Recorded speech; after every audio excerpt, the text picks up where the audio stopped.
All right. You ready? All right. So, kind of just give you a rundown. We did put the application. This is running the apartment portal. This is the kind of project we chose for it. All right. So, kind of just We give you a have rundown. We both did put front end the and back application. end This is on the same running code the base. so you'll see both front end developers and back end developers. If we're looking at PR specifically of back end, the last one would be either Casey, which has created a register tenant component. He might have done the front. Actually, that might be front end. Issue patch request. I know David does back end, so I mean, I know for sure any of his would be related to the back end. So this one is issue patch request. And if we look at it, we have a basic, and this is all C#, by the way.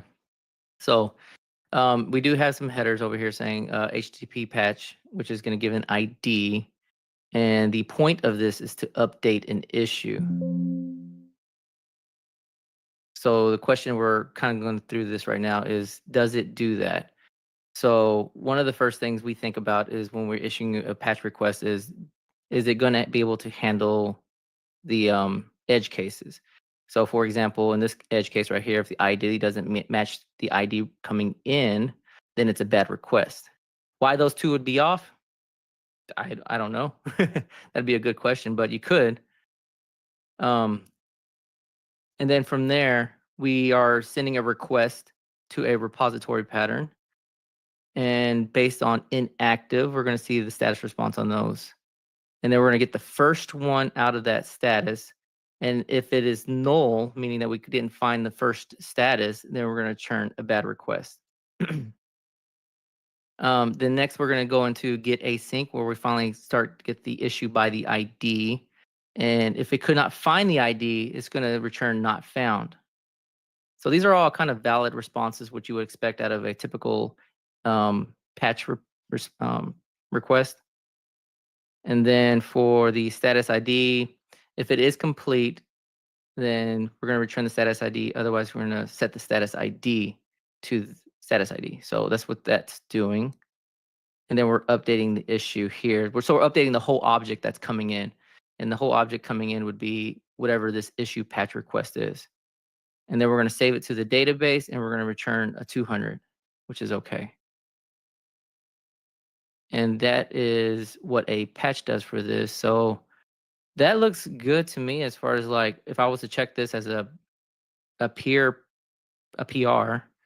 some of the things I'd be looking for with the issue patch request. Yeah, it looks like he created a patch request. It returns okay and does handle some of those edge cases. The model, it's just using a public record issue patch ID. Okay. Anything for that? David, you want to add anything into that?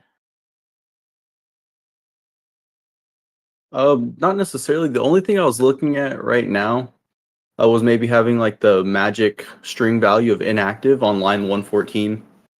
I don't know. Some people don't like having just like a hard coded like magic value right there. Same thing. It could be like an integer that's just like randomly passed in. I don't necessarily love that, but I mean. Yeah, I'm indifferent about that one because honestly, a string value could be hard to track because we're not looking for case sensitivity and whatnot. But if we're going by ID, that's where I kind of may get hesitant because different environments might have different IDs depending on how each environment's set up. So for example, if you're relying on the ID being 1 and 1 is supposed to be inactive, well, in dev that might be true, but in test that might be a different case. So in this particular scenario, I'm kind of leaning more towards having that string value there. So even in the sense that, like in this specific scenario, it's not an ID, it's the title. What do you mean? So you're saying if it was an ID, the ID could be set or different depending if you're in like dev, prod, like different databases. But for this scenario specifically, like inactive isn't That's not like an ID field. So I mean, I guess that would technically be the same across the databases then, right? So then could we have it defined somewhere?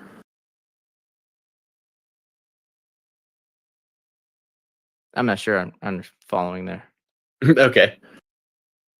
I'm just saying Are you saying inactive is going to be inactive regardless of the environment because it's the name and not the ID.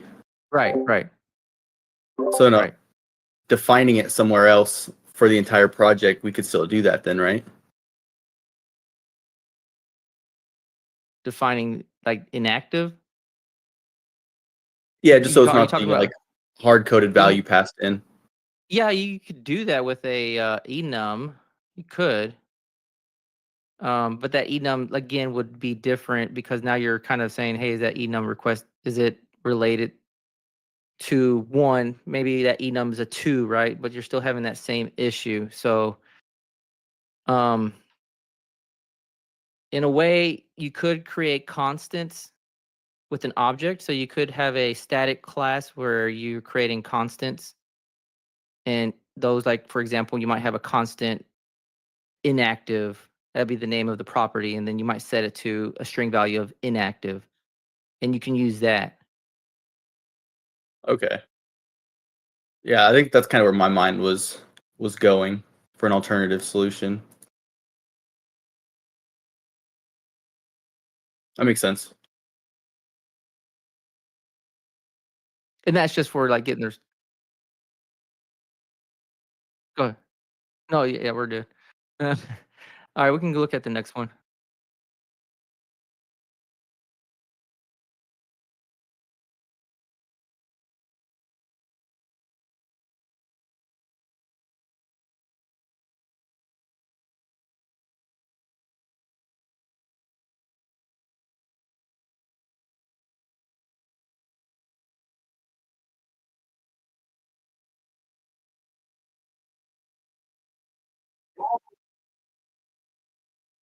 Go ahead.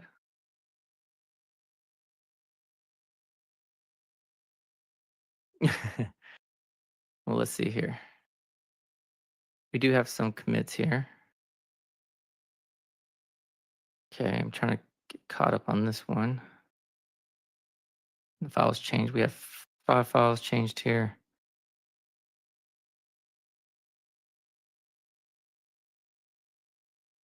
This is front end.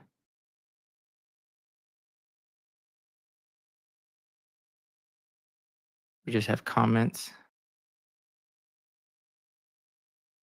So looking at this, typically what I do is always tell people to remove comments. There's kind of unnecessary fluff.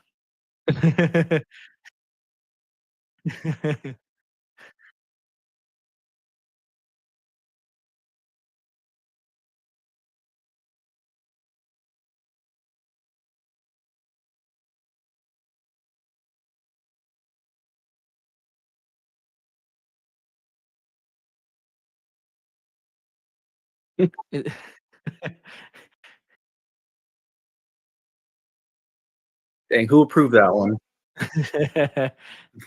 It was me. I approved it, I think. Oh wait, no, Dennis merged it.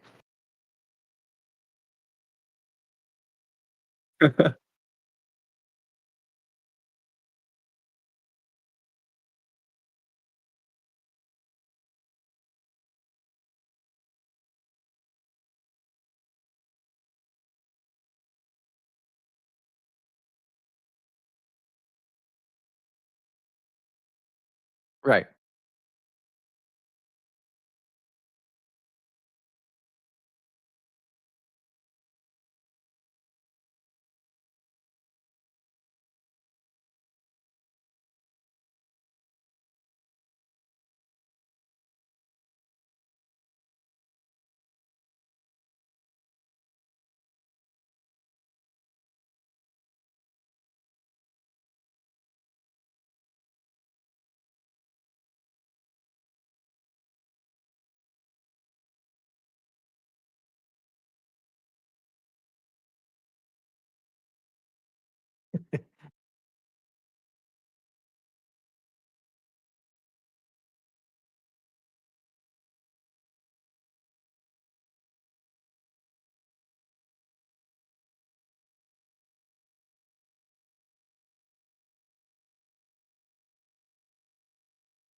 Oops, too far.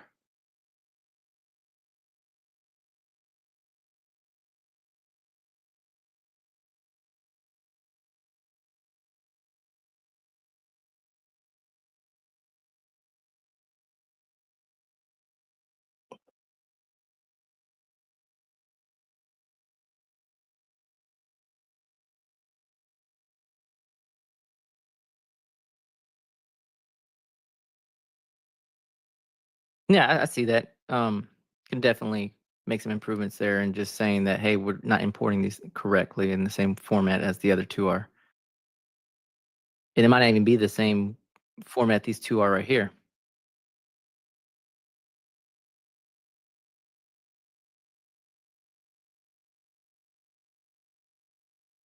And while you're doing that, I'm gonna flip over there too in a second. But I do want to point out this one thing that kind of drives me nuts is that when we're deploying code, and especially in a production environment, we don't want to leave console logs out there. And I did see one there. Um, Here, that was console error. That's console error is different, but more so console log. Here it is. We got a console log right here.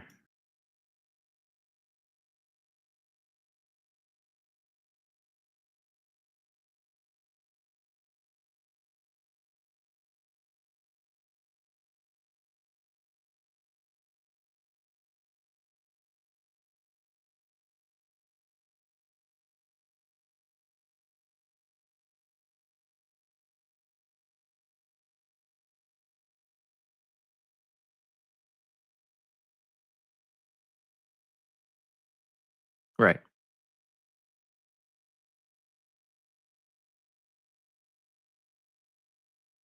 And a lot of times what I see when that happens is like developers don't know, hey, what do you want it to happen? They always say, well, I'll put it there as a safety net, but this form submit will always submit, and it's always going to work 100% of the time. Well, is that really true? I mean, it could work about 80% of the time, 90% of the time, depending on if those validations happen correctly.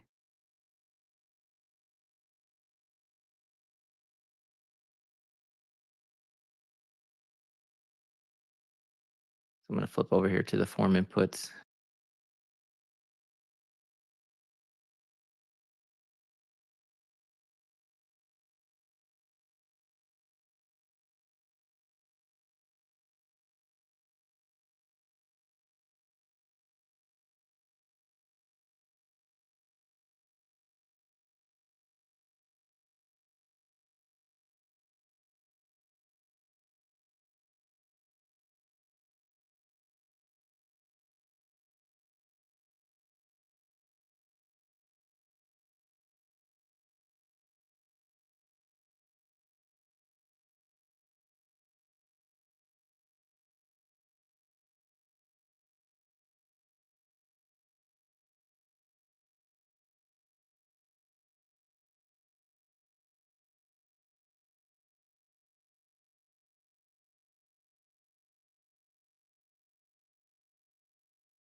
So the difference that I see here for the form input that it takes a type. This is your base component here, which is good. You want to have a base component that you can start, have an abstract idea of, and then everything else just kind of builds on top of that. And then you go to form email input, then the type in there being passed in is email. So that's the type that.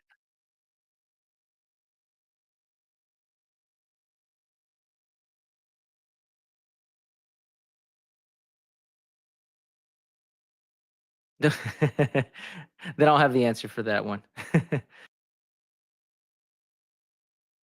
But in general, and speaking of this component right here, I agree with you that, hey, if it's going to be this simple, I mean, and especially if you're going to use it in that sense that, hey, you're passing in type either way, then it makes sense to use form input. Why are you going to have a form email input without any type of special behavior like validation, as you were saying earlier? But some of that,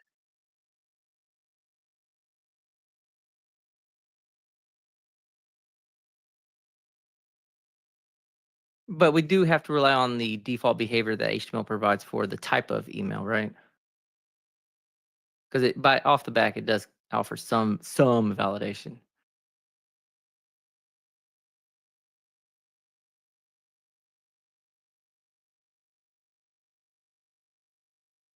Right. Yeah, exactly. No, I agree with that.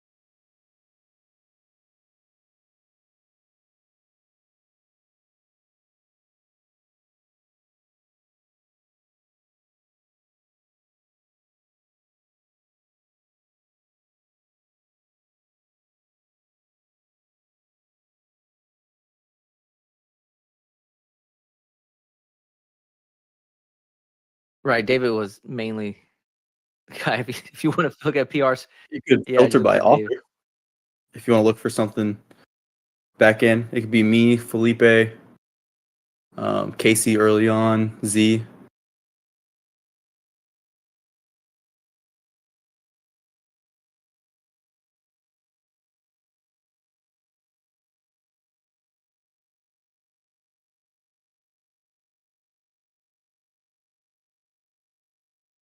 What number?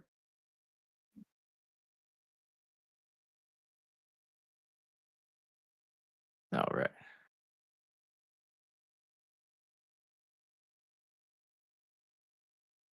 Not gonna lie, every time you guys click on a PR that I did, I'm like, okay, how many files are changed in this one?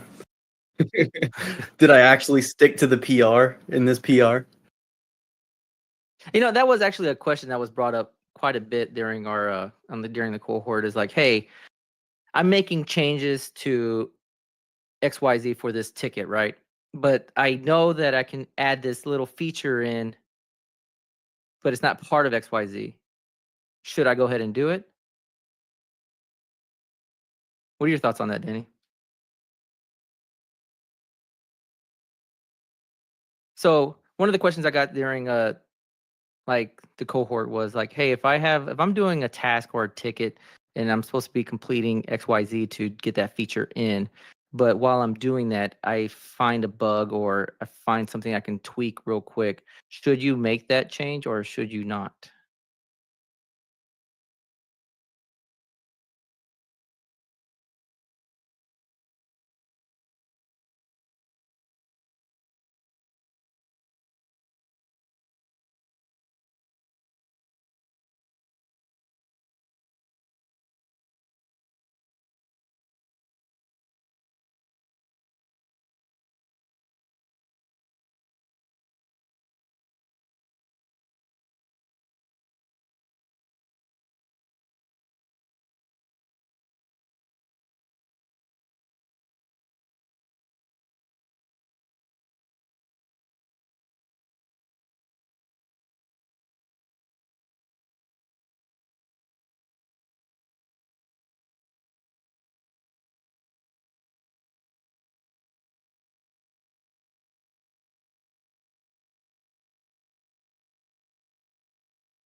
True.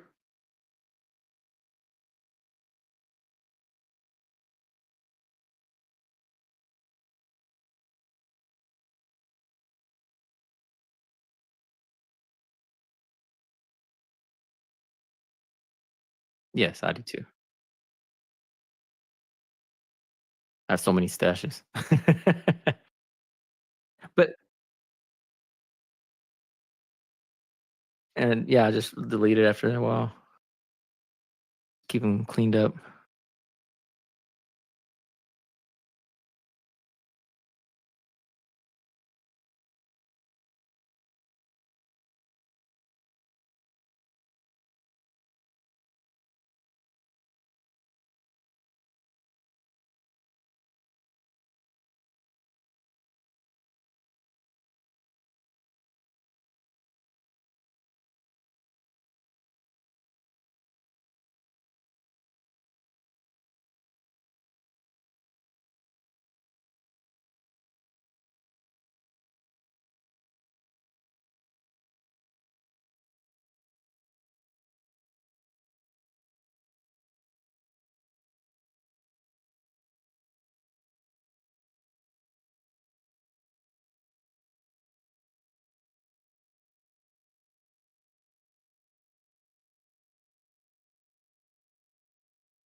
There you go.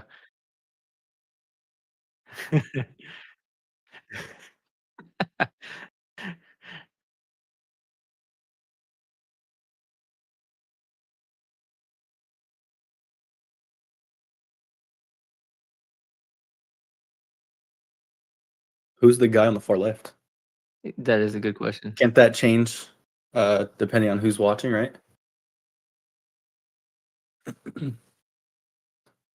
That is a good question. Can't that change depending on who's watching, right? That is a good question. Can't that change depending on who's watching, right? Let me see now. Is Discord stealing all your input again? That is a good question. Can't that change all your mic input depending input? on who's watching, right? Let me see now. Is All right. Discord Now it's fixed. All right. So hopefully that helps. Dang, I missed out those comments I didn't see. I can hear Garcia and now David. Okay. And now they should be able to hear me as well. My apologies. I forget that Discord steals my mic and doesn't put it to the stream. Anyway, we all learned something there. So hopefully that fixes that. Perfect, Sergio. All right. Is there something you wanted to touch on this, or did you want to have David take a? I feel like we touched on so much, didn't we? What do we got? We pulled it up, but we never moved forward with it. What number are we looking at again? Because I had 8 windows. 97? 97. That's 107. That's 103. There we go. A refactor. This is a David one. I didn't read it yet. I see that there's still a to-do there. Update this line when we know what the link is. Okay. Did we ever do that? And if so, this is production ready. That's what I'm saying. Yeah. There's a to-do comment there on that for the link agreement. And there's a link there now. So I don't know what you need to update at that point. But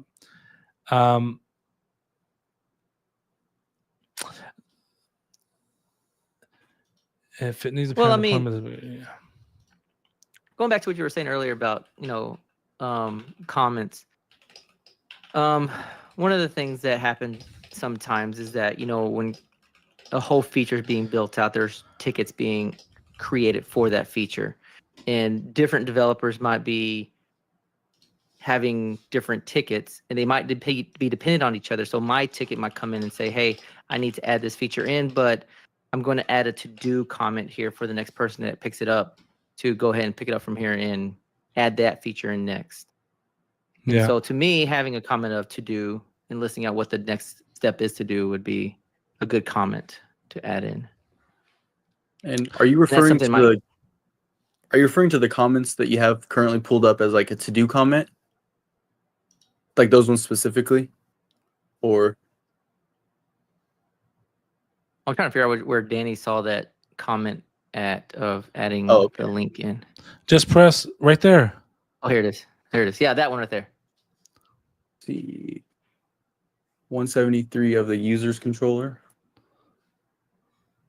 So we might have add that in there, just forgot to remove that comment. Yep. Oh, okay. The comment, I remember what's supposed to go on there. So leaseagreement.com/newuser.id/unit number. That was just a link that I came up with as kind of a placeholder because it's a required field in the table. And so I didn't know where we were going to be storing the lease agreement files. Like if we're going to be using like a file store. And so that was just a generic link I threw in there in the meantime because we didn't have a file store like solution yet for like storing the lease agreements. Could you not So the have to-do added was a feature to do. Could you not have added string.empty? We could have, but it doesn't look as good when you're demoing. The other thing, I don't recall if you were just mentioning this earlier. My brain is gone, dude. But when you scroll down to some of the models, further, there. So we have above that. Yeah, right there. So like for example, in API portal API, the application user .cs. In these, we have all these comments that's like list of all unit users created by current user, list of all. Did we talk about this part? No, No, but we I did not. can because Can I you- was the one that wrote those comments initially. Okay. So the way that EF Core works, when you do a database first approach, it Mhm. scaffolds all the models into your project for you. And so all these things you see here, like iCollection, guests, iCollection, issues, blah, blah, all the way down, those get scaffolded out by EF Core for you. And so if you're not, the idea behind that was for the people that haven't used EF Core yet in our project, like they kind of have an understanding of like, hey, why is this here? Because if you just look at it and you're looking at a list of inverse modified by navigation or unit user created by navigation, or even line 43, unit user users, and you don't like, C#, but you haven't really worked with EF Core, you're like, okay, what does all of this mean? And so for like the less self-explanatory, like navigation properties, I just added a comment above all of them. So, and again, I do Java, I don't do .NET, right? But couldn't you have named unit user something else, or is it mandatory that it must be named that? You could go back through and change them after the fact if you wanted to.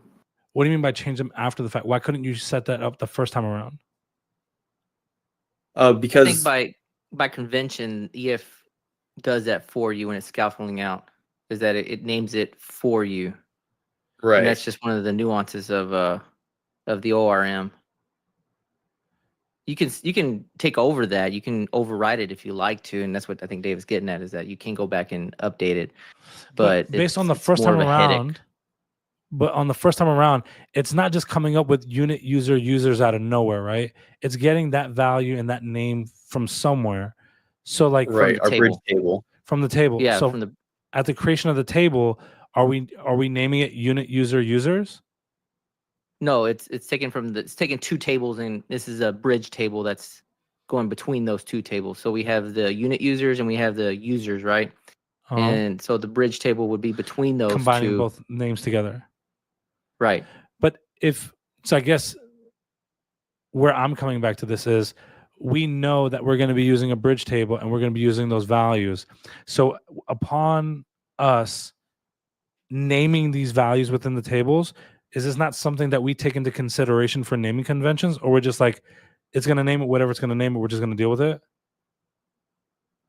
For the most me- part, the go ahead, David. Oh, so I was going to say, to me, okay, first off, no, I didn't take in consideration how the ORM would scaffold it. Mm-hmm. But again, just kind of going back to the tables, like we had our users table and we had our units table. And so from my understanding, the bridge table is typically like unit users or user units, however you want to say it. And so from the database side, that's why we went with that naming convention. But like I said, didn't necessarily think about how EF Core is going to scaffold out the naming.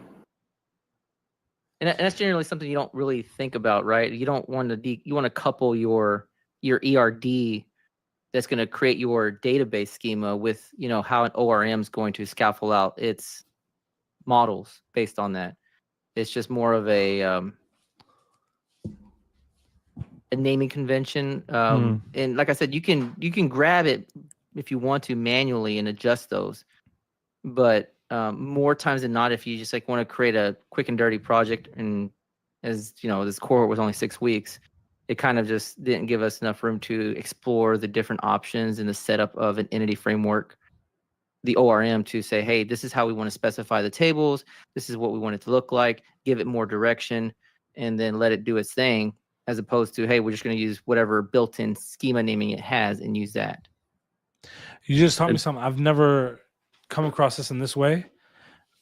I don't know how I feel. Well, I don't feel great about it, but I don't know what the alternative is as of right now. But So me personally, it would irk me. But I understand like this is just a normal convention that people go with.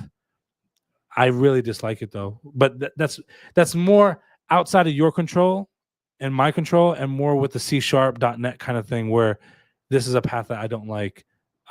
Mainly because I think my code should always be readable, and so the fact that it's just combining names and then I have to go through a headache to change it just doesn't seem ideal to me in the grand scheme of things. But that's not your move. Yes, Josh kind of said what I wanted to say at that point because I feel very dirty reading that. In this scenario specifically, you could also do a code first approach. Then you can control all your naming conventions on the code side. But then I guess like Dennis was saying, then now your code and your ORM, how you're setting that up is going to dictate your database. And so instead of the Gilbert saying, database "Damn first these approach, Javas." Are you saying this looks beautiful to you, sir? Are you telling me this is the ideal approach to this? Ain't no damn way. Well, I mean, if you look at it, I know you don't know it by just looking at it, but these are two different tables. There's unit user and then there's users. And by looking at it, I agree with you. There's no way of you being able to tell that, right? But this model right here, this is a list of unit users. Yeah. But the way the scaffolding happened, it said, hey, this is unit users. I'm going to take it from users table. I'm combining those two naming conventions and voila, there you go. And like I said, this is a lot of just C# trying to be helpful. Microsoft is always trying to be helpful and doing things for you. But there are ways to override it. And you can take those approaches, but more times than not, a lot of people don't. Got it. All right.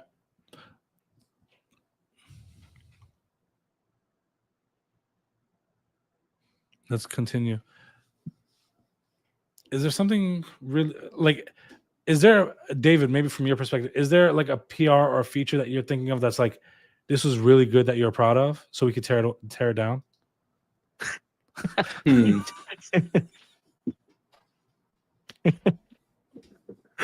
That's a great way to put it. Well, let's see if my ego can handle that first. I'll look through. I mean, I'm kind of proud of how it was architectured.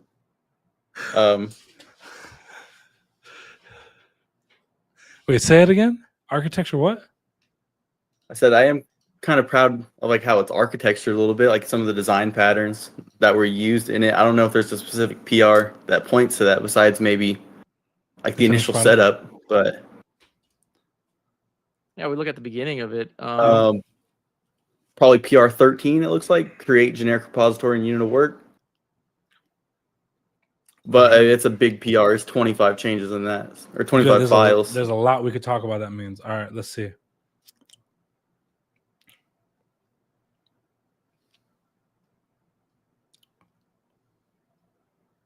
But this is just more of the initial setup of the project. Yeah, it's not really like a specific PR or change.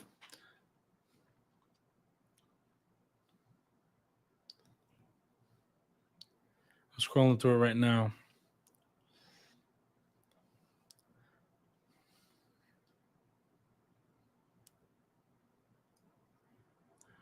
Out of Danny, I got a question for you. Since you're Mr. Java guy. Have you seen any type of patterns, or what kind of patterns have you run across when you working with Java? Like in what sense? Like, for example, some of the patterns I see for .NET is like the repository pattern in the unit of work. And then there's some other patterns as well.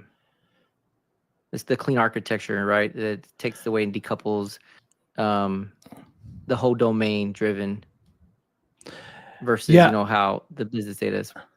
There's a lot of patterns. And to be honest, what's funny? I can't remember when I had this conversation. I was on a call with like a bunch of like system architects, and but there was one guy who said, one thing that I've started to realize is the more performant you start getting, the further away from any pattern you usually are. And I thought that was so fascinating when he said that, because sometimes that's right. Like sometimes there are moments, but I know some of the patterns I've come across. There's like the shoot, like observer pattern. There's hold on, Josh shared something. Is it going to save me right now? Oh, builder pattern. Design I'm patterns, familiar Josh. with that one. I know proxy pattern, but I've never like utilized that. Iterator pattern, I have seen that. An observer pattern, yeah, said that one.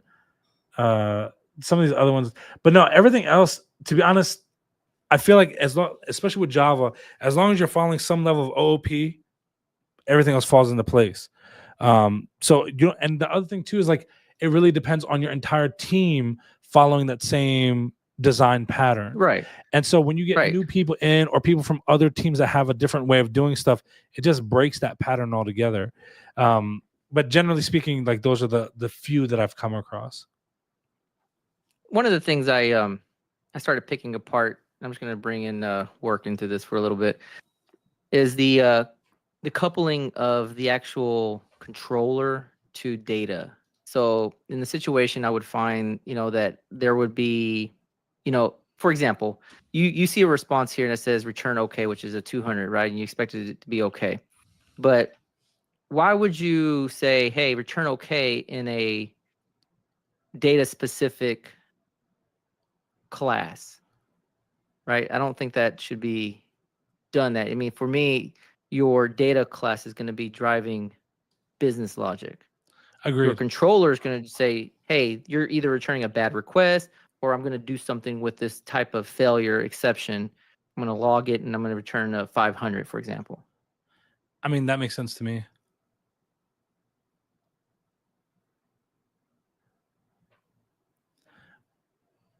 All right. David has said number 62, fetch all users. Line number 62 or? No, PR. No, PR62. I think it's a PR. decent one that had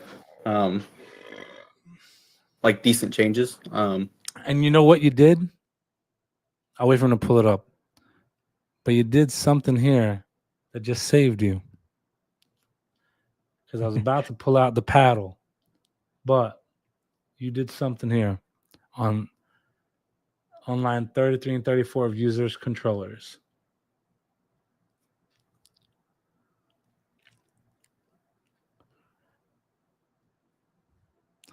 That first comment saying I was ready. But that's the kind of stuff that I've been talking about in regards, like if we're commenting code, like this is the kind of stuff that I'm looking for. Like I don't really care about code. Like for example, in line 26, 27, 28 of mapping profile.cs. So here we have a create map. We're mapping over application user and get user response. And then we're doing a map of like for member. And then we have that going on. And we are looking at the unit. And then we have a create map. So we're creating it of unit and get users unit response. Used in get users fetch request on user controller. To me, I don't love this comment, but I would have rather, like if I had to let them know where it's being used, I would rather let them know why it's being used in this fashion to clear up any ambiguity. It shouldn't just point me to a destination. It should point me somewhere where there's a lot more being explained. Gilbert, Danny Buck, another commented out line of code. You know that's goddamn right it is. Goddamn right. I was so rough on my team about that. To be honest, I'm not super positive why I felt it was necessary to add that in. You can see I have a bunch of comments in this one, just for like formatting, because it's easier to read in my mind. How do you feel about that? But you have it like for /package, right? Don't you think by package being the first part of that map that you would know that is going to package? Same thing with status and same thing with issue. This is where I always come back to saying my code's goal is to always be readable, right? I want everyone to be able to read it and understand it. So that kind of goes back to why I was even asking that about the whole bridge tabling. Like for me, I will go above and beyond and out of my way to ensure that what do you call it? A variable or function name isn't just readable, but it almost kills any reason why a comment would ever exist. So when we're not naming it in such a way, it bothers me because it's like we could have easily made this more readable, more followable. So that way, let's say, and this is kind of where my mind always goes when I'm naming anything. I always ask myself the exact same question. If I came back to this code in 9 months from now because something broke because of scaling issues and I have to fix it, am I going to be able to read everything that happened here without any documentation to support it? If the answer to that question is no, I'm doing myself a disservice. If the answer to that question is yes, I'm on the right track of really making sure any dev that comes behind me has the support that they're looking for. And so that's kind of where my mind has always gone. That's how I think about anything in regards, not just naming, but like architecture and everything. I constantly think, how easy is this to follow up the chain if we have to go up it to find a solution for something? Am I going to feel annoyed or like feel overwhelmed by the process? Or if a dev comes by, like if me and Dennis worked on a team, my whole focal point is how can I help Dennis enough to the point where he doesn't have to DM me to ask me for clarification? So if I'm not doing that for my team member and he's not doing that for me, we're really breaking the process of what good code should theoretically look like. At least that's to me. Yeah, that makes sense. Yeah, the comments, if you just read what the mappings are doing, then the comments are kind of not really necessary. Like, Yeah, and it's guest the first to guest DTO. Yeah. It's probably for a guest. Yeah. And That so makes that's kind of sense. where I think, yeah.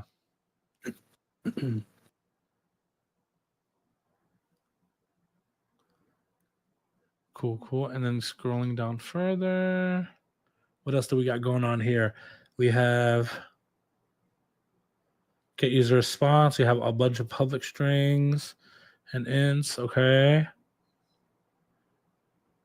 And then here in units of work.cs.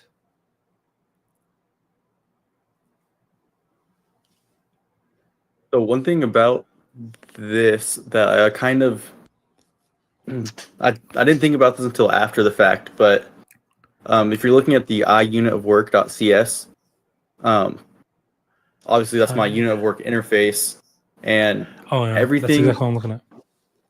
that's in there is like the iRepository status. So it's the repository interface. But then when I had to extend repositories, because like the generic repository didn't meet the functionality I needed, instead of creating an interface for that new specific repository, I'm putting a concrete implementation of it onto this interface.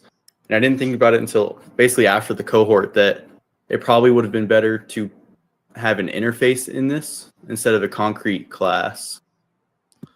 And so I think that's something I would have changed, like looking back now. To be honest, though, I think that's kind of good in the sense that,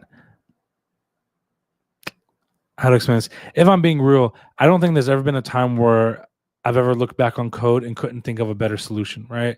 So the fact that you're even thinking about that, I think just shows growth as a software developer. But to be honest, I don't think that ever changes. I think there's always going to be times where we create some code that down the road we're like, damn, this could have been better. I love the fact that you reflected on it enough. I think the only thing that I was questioning, and it could be because I'm just not reading the full code because the MR has it all collapsed, but we have above where we have like our private user repository, and then it's like almost as if immediately we're making a public version of it. Why are we doing that? Is there a specific reason for that? It's in the iUnit of controller as well, or unit of work, sorry. Which one? Okay, so you said we have the iRepository application user, and then we have the new line, the user repository. Correct. In the repo user, where am I right now? Yeah, it's the unit of work CS. If you scroll down to this. In that one. Yeah, unit of work.cs. Okay, and so why are we deleting the iRepository and then just not adding deleting the it, user but it's like repository? on line 23, we're making user repository private, right? But it's almost immediately that I can't see that anything that we've done since then that we're not immediately making it public again. Was there a specific reason for that? I'm not following the question, but I guess why is the user repository private? Well, I mean, on Um, line 23, it's we- private, and then on line 94, Right. we're making it public with no usage Right. of it in between. So So the that's way a I set it backing up was field. that we could have That's like gonna- the private. So I would say we have the private repository field that could be null, but then we have the public user repository property with a getter on it. And so I could do Okay. the manual getter. If the field is null, then we instantiate it. Just so we can do like lazy instantiation. We don't need to instantiate all the repositories if they're not needed. I figured we would have did something with it being private before you going to public, and that's the reason why. But that kind of makes sense. Because before line 94, we're not touching user repository at all, so I didn't understand why the first instance we're going straight to it. Like we're not logging it or anything, so I didn't know what was happening there. Mm-hmm. Is there a better way to do that? Like, does that make sense? Or I mean, Kinda I don't like know what's C your- sharp, so I'm learning something by asking that question as well. But okay, Dennis? I'm still trying to follow what you're exactly. So your thing is that you don't. It's unsettling that we have a private variable here, but with a public, and not really doing anything with it, right? yeah, I mean, theoretically, like for me, it's why are we even making it private to begin with if the first instance makes it public? So in here, this is a getter, and there's in Java Right. too. I'm sure they had like getters and setters. For this one right here, it is setting a user repository based on if it exists or not, with a double Right. question mark, saying, "Hey, if it exists, then use what's in the private variable. If it doesn't exist, instantiate a new copy, a new instance of user repository, and return that and put that into the private variable, so you don't have to new it up again." Yeah. I wonder, hold on. I'm going to actually Google this before I say this. Because my mind is could we going do to the like a same different thing? solution. But I don't Well, know what are if you this would work. thinking? I mean, Well, this I'm is a about to- typical pattern that you would see in a. Audience is muted, right? Hello. Yes, audio is muted. Your text messages are reaching the world, though. And everyone's like, could "Oh my we, God, I guess, Jay is put the eating." null Look at this coalescence- chat. Sorry, go ahead. I would say, can we put the null coalescence directly on like the public property then, or like make it a public field? Well, this is a shortcut, of just saying the double question mark is saying, "Hey, if it doesn't exist, create a new instance of it. Right. Else, just use the existing instance." Why are you going to do that work of creating a new instance for? Yeah. I mean, in a sense, you could be creating a kind of a singleton, if you will, because we're only using one instance of this, and we only need one instance. It's not like, hey, this particular class needs to have multiple instances because there are going to be different times where I want to hit get data versus get data from different objects. You don't care for that, right? You only want one instance of this object.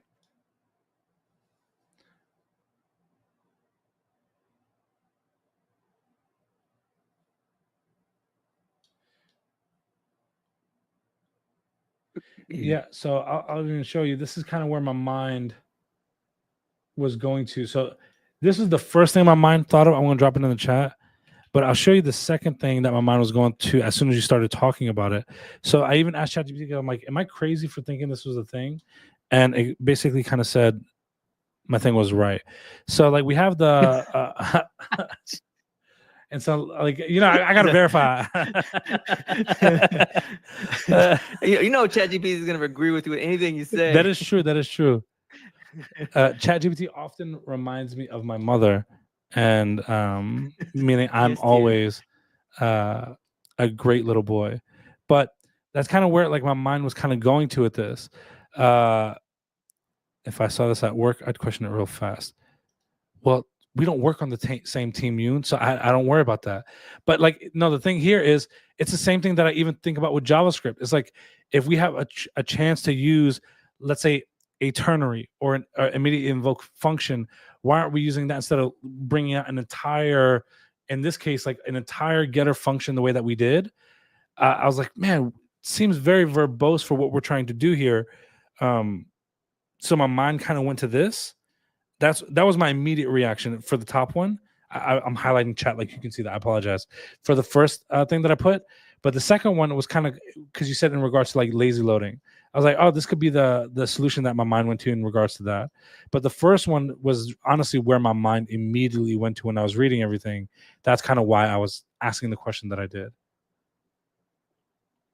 I'm trying to read this. It has it all squished up over here. Yeah, on you my might other have to screen. stretch it out. Are you inferring that this is for lazy loading? Because it's not. It's not lazy loading. It's No, you're creating the first a single one instance. is no. Yes, for the first one, it's utilization, like shortening my getter, collapsing everything into a single line. But the second one is in regards to lazy.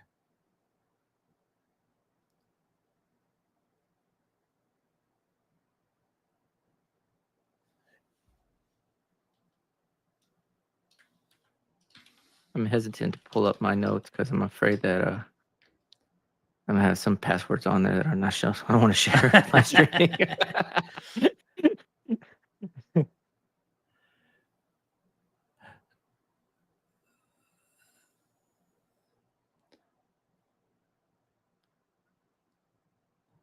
Where we're Start working leak on. coding. Yeah, we did. Change the session.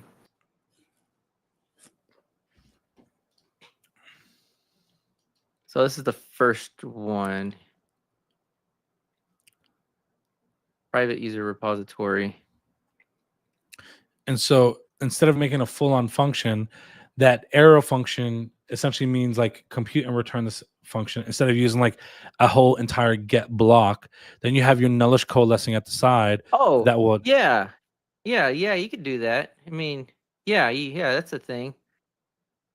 You can very much do that. That is a shortcut in actually both languages, not even just C#, but you can do that in Java as well. I got a career in .NET, y'all. Y'all heard it first.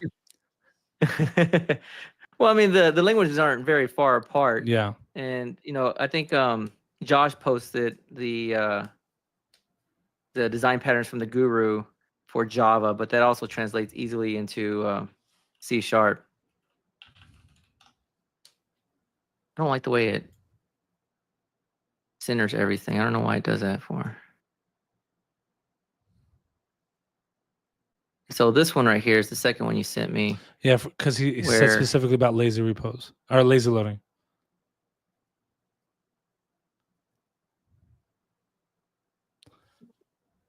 Oh, for this instance, that's a bad idea to new up in the constructor.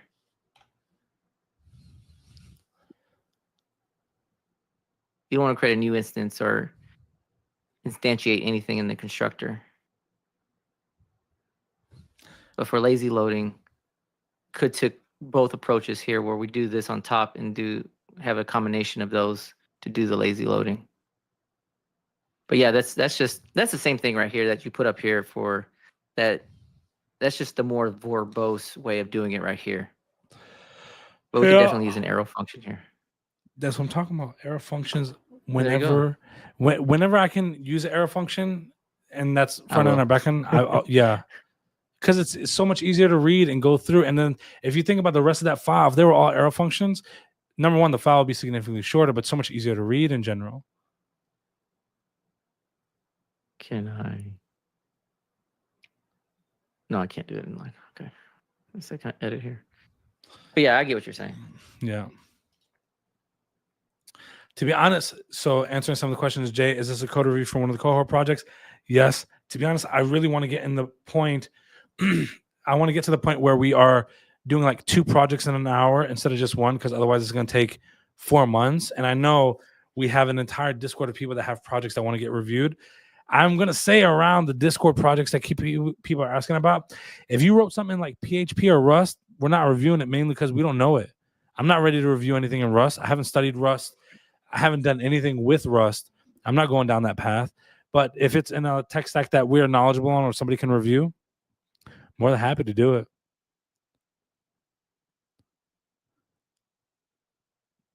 To be honest, this was good though. I kind of like, every code review we've done before this, we always did it the entire code base. I kind of like going PR by PR instead. Yeah, I think this one a lot better. I think this is gonna be the new format going forward. See, we've learned something new today. Yeah, we need to get these Discord boosts up. I've never asked for a boost before, but now that I know that's the thing, we got. So 2 reviews on every Sunday? No. Saturday? Yes. To be honest, I hate this day of the week for the stream, but the way my schedule is, it doesn't seem like there's any other day where we can make it work. I would much rather do this on the weekdays because now I have to give up this weird time on Saturday. We got to find a time during the week where we can do this, to be honest with you. Yeah, that's fine. Yeah, it's just I guess hard. we need a good time. Yeah, we got to figure out a time where we can do it every week. That's the one challenge. Boost the homie up. We can do 5 boosts per stream. The boost, like, I know to some degree, like it costs money or something. I'm trying to figure this out. So if I boost the server, $34.99 a year, but you can't do it per month. It can only be per year. That's crazy. You get a discount as part of your Nitro subscription. So it wasn't the fact. So we need 14 boosts to level 3. Oh, we need 1 more boost to get to level 2, and then we need 14 in total to get to level 3. So we have 6. I don't know how this shit works. I'm sorry, didn't mean to curse. I don't know how this stuff works. I think we're nearing our time today. We're over the time. I'm done mentally. Mentally, I'm All right, I'm gonna stop exhausted. sharing. Thank you, gents, for inviting me on, letting me Yeah. explain some of the stuff, giving me some tips, reviewing our team project. Appreciate it. Yeah, no, this is a Thank good you, one. sir. Also, for those in the chat that are hanging out or online that are in the Dallas area, don't forget we have our meetup on Tuesday. It is not an online one, unfortunately. It's in person only. But we're going to be doing live mock interviews. As of right now, if I'm not mistaken, we almost have 9 interviewers. Let me go through this list. Where is my LinkedIn? I've been reaching out to folks last 2 days. Yeah, live mock interviews. So we're trying to get people ready for, what do you call it? Interviewing and whatnot. Get a job. Yeah. So we have one of our previous cohort leads, Carrie Youngman. She's an engineering manager. She's going to be coming through. We got, let's see. Who do I know? Oh, we got Alina. Alina is a recruiter who owns her own company. She's going to be coming through. She's been recruiting for like 9 years. Samantha St. Louis. She's been a recruiter and she's a tech lead or something. She's going to be coming through. Let's see. Jordan Wallace. She's asked to come through, so she's coming through. Brandy Smith, I believe, is going to be coming through. I have a 90% there. We have a CEO of a company of Struck Development. They're going to be coming through. Who else? There's one more person. Well, I'm going to be interviewing. I know that. Dennis will be interviewing. I know that. Eric Anderson will be interviewing for sure. There's one more person I'm missing. Arjun. Arjun is going to be doing technical interviews on the side. Yeah, I think that's it. And one thing that I was thinking about doing for this interview session in particular, I was thinking about making the room like a circle, essentially. And each interviewer has a question. Oh, Clint will be there. There we go. Clint will be there doing interviews. But I figured it would be a circle, and each interviewer has a different question that they're presenting. And so for those 5 minutes, as people go through, they can get multiple rounds, and it'll follow like a flow of questions that they can get prepared for. Not sure I follow that. Think of a circle and think of people sitting around the circle. And people started like, let's say, what's table one?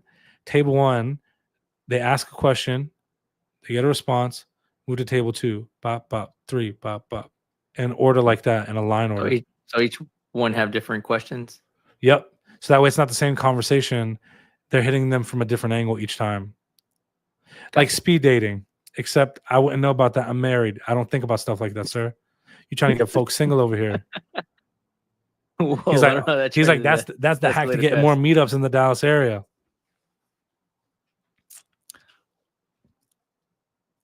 Would love to be in Dallas now. Hey, we try to do as many virtual meetups as possible. And you know what I started realizing, Dennis? What's up? Of the meetups that we get low ratings on, do you know where they come The from? People are out of town. It is never the ones that we do in person. It is always whenever we do a meetup online. And it's never like we get like a 1, it's like a 4 or something like that. Or one person rated us a 3. They were like, I couldn't join, but then I could. I'm like, that doesn't seem like it's our fault on that one. Like, I don't know what we did wrong there. It was on. But I'm not gonna lie. There's been times where I've forgot to bring Accept people people? on because you accept people. Because I forget about it, you know, get so distracted and focused on other things. It's just like, oh crap, I got to put some more people in. I hate that we even have But, to accept that. But if we don't, then we get Zoom bombed. Yeah, we had 3 1-star reviews. You know, for years, I didn't know we were getting reviewed. I had no clue. That was new information to me, but that I found out before the last meetup. We have 3 1-star reviews out of almost 800. So I think that's a pretty good ratio. But I will say I did notice one negative feedback on one of the previous mock interviews that we did, which I think is justified. They were like, there were so many people there, and there were so few interviewers in comparison to people, which I think we had 9 last time. I think that was pretty damn good. They said they could only speak to one person the whole time. What are they 1-star about? Let's see if it wrote anything. I don't remember them writing anything for that 1-star, but let's see. And I think the ratings are public, ain't they? Yeah, one person gave us a 1-star in 2023, was booted out of the event after signing in by the host. Not sure why. If you were booted out, I'm pretty confident there's a reason why. But the other 2, both were virtuals. Well, sorry, one of them was in 2022. That was before I took over the group or anything. But it was at like those happy hour things that folks did. They were not happy about that one, apparently. And then if I look at the 2 stars, virtual. Here's an in-person. They left no comment. This was in 2023. This one, it was a code together. The 2-star one was the mock interview meetup. I thought it was 3. Dang. Ratio of interviewers to candidates was very low. Only spoke to one interviewer in 1.5 hours. Personally, I think that's more on them than they are with us, if I'm being honest. But the other thing too is like,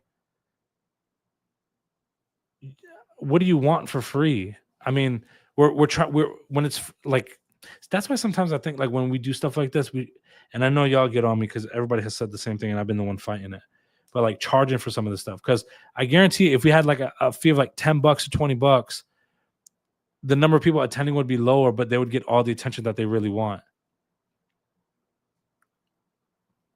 Then we got a 2-star for a code together. It said, I work from home, expected this event to be people working on projects, but it turned out to be another networking event.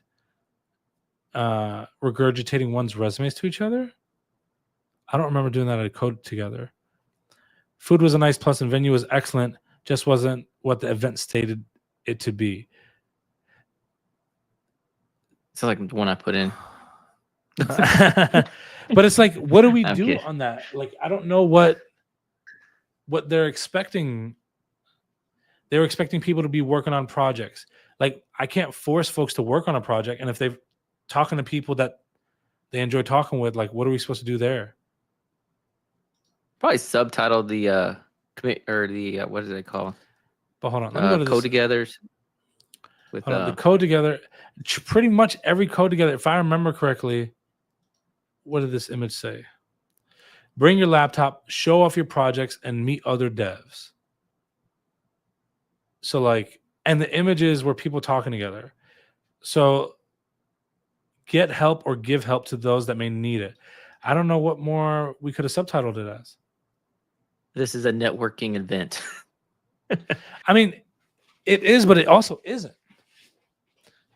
Like it is and it isn't. Like the idea is you could network if you wanted to. If you had a project, you could totally show it off to people.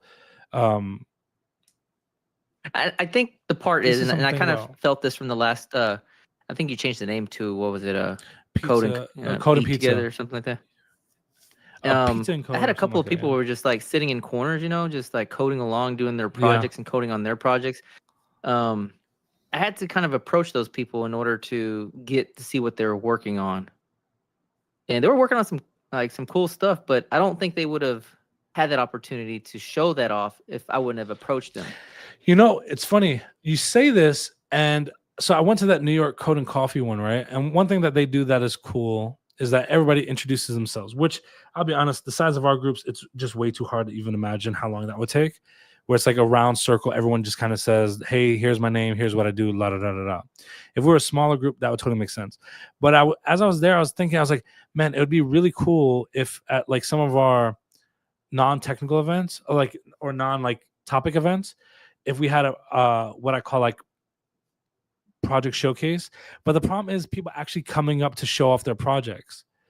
But I would totally be on board if somebody was like, man, if there's a project they wanted to show off like for like 30 seconds or something to just show the room, I'd be all for that. We could probably do that at the next Code and Eat or Yeah. Code Pizza, whatever you want to call it. Yeah, I At the know we have beginning the where next it's just like meetups until June already kind of. Folks are too entitled for no reason.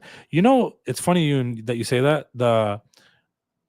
I'm gonna end the stream now because now we're talking about like stuff that has nothing to do with the topic anymore.